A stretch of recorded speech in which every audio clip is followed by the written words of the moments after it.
Hola, hola gente de YouTube, bienvenidos a este canal, Cristian C Tutoriales. En el día de hoy les vengo a enseñar cómo colocar una imagen en mi perfil de Hotmail o correo electrónico Hotmail. Bueno, empecemos. Entramos en un navegador, sea Google Chrome o Internet Explorer. En la barra escribimos Hotmail. Seleccionamos la tercera casilla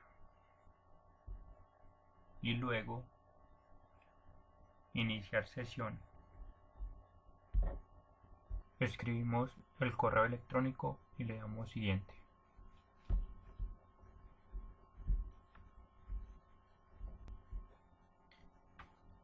Escribimos la contraseña y le damos siguiente.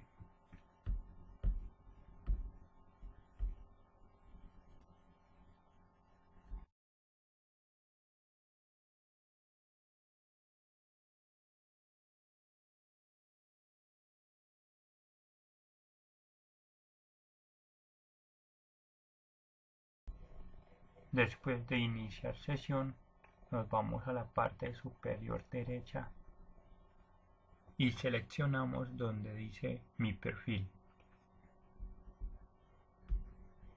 El siguiente paso es agregar la foto o imagen.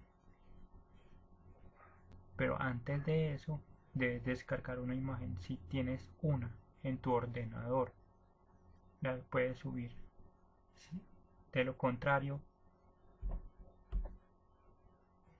la guardas en una carpeta o en documentos. El paso siguiente es agregar la foto y por último subir.